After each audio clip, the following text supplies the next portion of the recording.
बल्लभगढ़ में 12वीं की छात्रा पर गोली मारने वाले आरोपी जितेंद्र उर्फ जतिन को क्राइम ब्रांच सेक्टर 65 की टीम ने 5 नवंबर को गिरफ्तार किया। गांव कपूलपुर में अवैध हथियार बरामद कराते समय आरोपी ने पुलिस टीम पर फायर किया और भागने की कोशिश की। पुलिस की जवाबी कार्रवाई में आरोपी के पैर में गोली लगी, जिसको लेकर एसीपी क्राइम वरुण दहिया ने प्रेस वार्ता की। 3 नवंबर को शाम के वक्त एक श्याम कॉलोनी बल्लभगढ़ के अंदर एक घटनाक्रम को अंजाम दिया गया। यह एक आरोपी है जिसका नाम जितेंद्र उर्फ जोनी उर्फ जतिन है। ये सरमथला का है, निमोट चौकी गुड़गांव का रहने वाला है। इसने 3 नवंबर को शाम को एक छात्रा को 12वीं कक्षा में जो छात्रा पढ़ती है उसके ऊपर एक निंदनीय और शर्मनाक घटनाक्रम को अंजाम दिया और उस लड़की को गन शॉट इंजरी से इंजर्ड कर दिया। जैसे ही 3 नवंबर को इस घटनाक्रम को अंजाम इस व्यक्ति विशेष द्वारा दिया गया, तुरंत ही प्रभाव से संज्ञान लेते हुए हमारे कमिश्नर पुलिस फरीदाबाद श्री सत्येंद्र गुप्ता जी ने तुरंत प्रभाव से क्राइम ब्रांचेस की 4 से 5 टीमें गठित करी और हमारे जो क्राइम ब्रांच डीसीपी हैं श्री मुकेश मल्होत्रा, उनको निर्देशित करा कि तुरंत से तुरंत तत्परता दिखाते हुए क्राइम ब्रांच और अन्यथा जो हमारी लोकल पुलिस है वो इस पर काम करे और जल्द से जल्द इस सस्पेक्ट को पकड़ने में सफलता प्राप्त करे। जिस तरीके से हमारे कमिश्नर पुलिस साहब द्वारा जो निर्देशन था, उनके निर्देशन में और हमारे डीसीपी क्राइम मुकेश मल्होत्रा के मार्गदर्शन में टीमों ने काम करना सुनिश्चित करा और काम करते हुए 5 ऐसी टीमें बनाई गई क्राइम ब्रांच की, जिन्होंने मौके पर सारे मौके का जायजा लिया, मौके का संज्ञान लिया और इस सस्पेक्ट को पकड़ने में अथक प्रयास करे। 5 तारीख को इसको पकड़ने में हमारी क्राइम ब्रांच सेक्टर 65 और अन्यथा हमारी जो दूसरी क्राइम ब्रांच है उनकी मदद से इसको पकड़ने में हमें सफलता प्राप्त हुई है। मुख्यतः इसमें जो भूमिका रही है वो in charge sub inspector Joginder crime branch sector 65 ने तत्परता दिखाते हुए इसमें पकड़ने में, इस मुलजिम को पकड़ने में सफलता प्राप्त करी है और उसी के साथ जो हमारी अन्यथा जो क्राइम ब्रांच की टीमें थी, जो सेक्टर क्राइम ब्रांच सेक्टर 30, ऊंचा गांव सेक्टर 48 और अन्यथा डीएलएफ, इनके सहयोग से हमने इसको पकड़ने में सफलता प्राप्त करी है। जो प्रारंभिक पूछताछ में जब इसके हमने पकड़ा तो प्रारंभिक पूछताछ में कुछ बातें सामने आई कि काफी समय से लड़की को चेस कर रहा था, इसके बातचीत करने के लिए और अन्यथा काफी ऐसी एक्टिविटीज सामने आई है जो कि संदिग्ध थी और लड़की को तंग करने का ये प्रयास निरंतर लगातार काफी समय से करता आया था। पूछताछ में यह भी सामने आया कि इसने लगभग ऐसे 8 सिम लिए थे जो अलग अलग नंबरों से लड़की को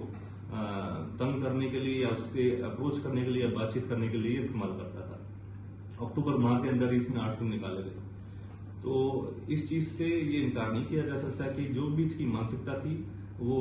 कहीं ना कहीं इसकी साइकिक ऐसी थी, जो प्रतीत होता है कि जो इसकी साइकिक थी वो किसी भी प्रकार से इस लड़की को अन्यथा और अपने आप को या किसी और व्यक्ति विशेष को दोबारा से इस तरीके से क्षति पहुंचा सकता था। तो इन सभी बातों को मद्देनजर रखते हुए, संज्ञान लेते हुए हमारे कमिश्नर पुलिस साहब ने जिस तरीके से इस मौके को संज्ञान में देखा और लिया तो तुरंत टीमों को निर्देशित किया और टीमों ने अच्छा काम करते हुए इसको पकड़ने में सफलता प्राप्त करी। जब पूछताछ में जब इसको पकड़ा गया और जो पूछताछ में बातें सामने आई तो उसने बताया जब मौके पर इसने घटनाक्रम को अंजाम दिया उसी दौरान इसके पास और भी वेपन थे और जिस बाइक पे ये आया था और जो उसने बैग ले रखा था उसके अंदर वेपन था। तो मौके पे जिस वेपन से इसने घटनाक्रम को अंजाम दिया वो तो मौके पे ही छोड़ा और अन्यथा जो दूसरा वेपन था वो साथ में जाके फिर अपने गांव के पास कबूलपुर एरिया के आसपास इसने किसी एक अनडिस्क्लोज लोकेशन पे ओपनली उसको छुपा दिया। क्योंकि अनडिस्क्लोज लोकेशन थी, ओपन एरिया था, तो हमें जैसे ही इसको अरेस्ट करा, जो प्रारंभिक पूछताछ में इसकी बातें सामने आई, तुरंत ही हमारे जो इंचार्ज अपना सेक्टर 65 क्राइम ब्रांच है सब इंस्पेक्टर जोगिंदर, उन्होंने इसका संज्ञान लिया, तुरंत इसको अरेस्टिंग डाली, मेडिकल कराया और मेडिकल के बाद तुरंत प्रभाव से ही इसको इवनिंग आवर्स में, लेट इवनिंग आवर्स में इसको वहां पर मौके पे लेके गए ताकि उस वेपन का भी और वो जो बकाया कार्ट्रिजेस हैं, जो एम्यूनिशन है, उसको भी हम बरामद कर सके। मौके पर जब वहां पर ले जाकर निशानदेही कराई गई और उस मौके पर वो जब रिकवरी करने गई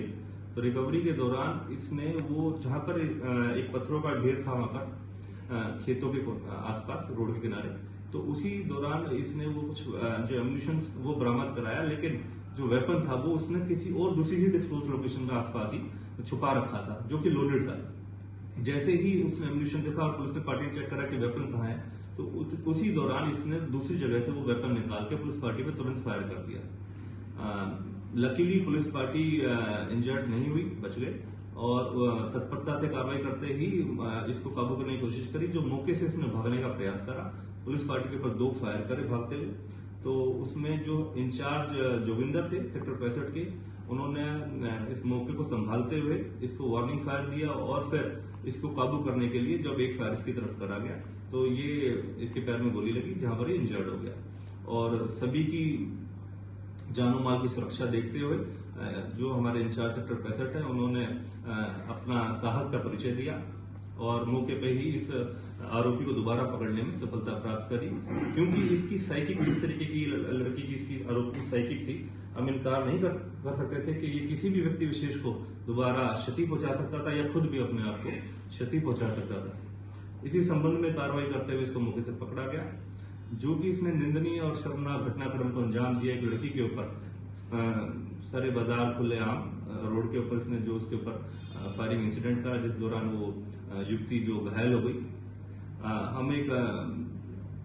संदेश देना चाहते हैं सभी को, जो भी व्यक्ति विशेष ऐसी एक्टिविटीज में इस तरीके की गतिविधियों में संलिप्त होते हैं, उनके खिलाफ पुलिस सख्त से सख्त कार्रवाई अमल में लाएगी। किसी को भी नहीं बख्शा जाएगा।